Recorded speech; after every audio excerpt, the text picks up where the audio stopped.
The question is that clause 1 stand part. Mr. Point Chair. of order? Mr. Chair, Point of order. Jamie Lee Ross. I seek leave for all clauses in this bill to be debated and taken as one question. Leave is sought for that purpose. Is there any objection? There appears to be none. They will be. The question is that clauses 1 to 7 and the schedule stand part. Mr. Chairman. Phil Twyford. Thank you, Mr. Chairman. The first thing that strikes me about this bill is that it's good to see a member of the National Party bringing a bill on local government to this House that's not about demeaning, insulting, undermining, scapegoating local government, narrowing the purpose clause of local government, trying to clip the wings of local government. In fact, most of the local government bills that I recall the National Party bringing to this House over the last few years have actually been about undermining local democracy, about taking away the powers of elected local councils. So I'm quite surprised that the member Alfred Ngaro should have got support for this modest but worthy bill from his own caucus, because it's completely out of character with every other local government bill that his colleagues have brought to the House over the last few years. So in that respect, Mr. Chairman, it's good to see. It's worth, of course, taking seriously, because local government is something that makes a big difference. It touches the lives of people in all our communities. In fact, you know, we regularly debate housing affordability in this chamber, and I think it's agreed by most that councils have a major role to play in the way the built environment in our cities and towns and suburbs is developed.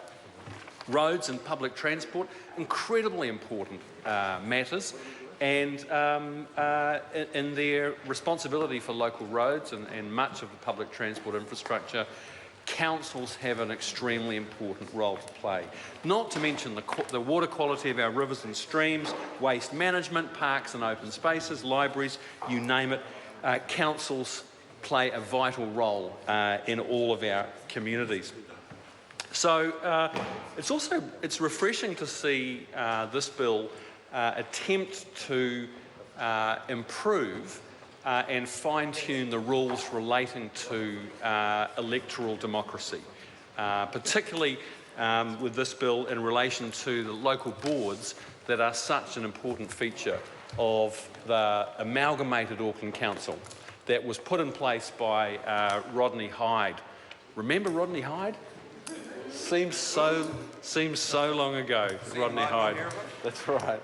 So, and it's worth, I think, just recapping, sir, on the debates that we had in this House about the formation of the Auckland Super City, because the local boards that we're going to debate here and their electoral rules were a subject of great controversy in the establishment of the Auckland Super City.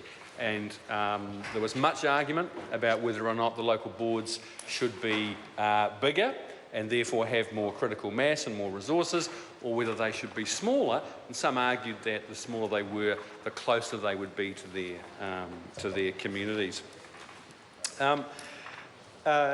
Local boards, it's worth noting, are quite different to community boards, which are found in most other parts of New Zealand. They have a very specific governance role in the Auckland model that was put in place with the establishment of the Super City. It's often referred to as a dual governance role, and they have responsibility, they have some funding, they have some decision-making roles in relation to parks, community facilities, and disbursement of funds for community organisations. So the local boards, for all of their limits in terms of their decision-making powers, they have been, I think, pretty keenly contested by candidates and various political groupings. And one of the things that emerged straight away with the local boards was that we saw an interesting phenomenon where people would seek to be elected to more than one board. And it's interesting, I think, Sir, the provenance of this bill. It's been reported and comment has been made that actually the provenance of this bill, which was begun by the Honourable Maggie Barry before she became Honourable, and it was claimed in the North Shore Times Advertiser, that actually this bill was the result of a tense and hostile, difficult relationship, Mr. Chairman, Phil Twyford. a difficult relationship that the Honourable Maggie Barry had with a local body politician in the North Shore called Grant Gillan. And it was claimed by Mr. Gillan in the North Shore Times that this bill, in its earlier incarnation, before Mr. Ngaro took it over, that this bill was simply a ruse by Maggie Barry to drive him out of local government. And of course, Maggie Barry denied. She said this was a conspiracy theory. But Mr. Gillan said that this was basically revenge by Maggie Barry, motivated by his support for stopping a housing development at the Bayswater Marina and his opposition to closing the Takapuna Beach Holiday Park to make way for a national sailing centre. Maggie Barry said that he shouldn't flatter himself and that the claim was ridiculous. So Mr. Gillan was an elected member of both the Kaipatiki and the Devonport Takapuna boards. He no longer is, I think, a member of both boards, as far as I'm aware. But at the time in 2014, when this bill first came to life, he was. There's another case that I'm aware of, and that's the case of Warren Flaunty, who I think the member in the chair will know Warren Flaunty. And I commented back in 2011 after the 2010 elections that Mr. Flaunty at that time was a member of 5 local boards. In fact, he was elected to 3 of them in the first term of the Auckland Super City, as well as the Waitemata DHB and the Waitakere Licensing Trust. Now, I have to say that, Sir, I'm in general support of the intent and the sentiment behind Mr. Ngaro's bill. And I don't mean at all to besmirch the good name of Warren Flaunty, because he is, I think, the exception that proves the rule. He is, in my view, a wise and experienced and very well-motivated local representative in his community. And he's still a member of the Henderson Massey local board, and he's someone who, over a long period of time, has made a very significant contribution to his community. But notwithstanding all that, I think most people would agree that representing 5 governance boards, publicly elected governance boards, simultaneously is a step too far. And that is principally, and we'll discuss in more detail the precise provisions in this bill, but that is the thing we're trying to address with this bill. There are 2 principles, I think. One of them is that some of these local boards that may be adjacent in an area, for example, like West Auckland, may at times be in competition with each other. They may be competing for development opportunities, for investment in transport infrastructure. They may be competing for funding.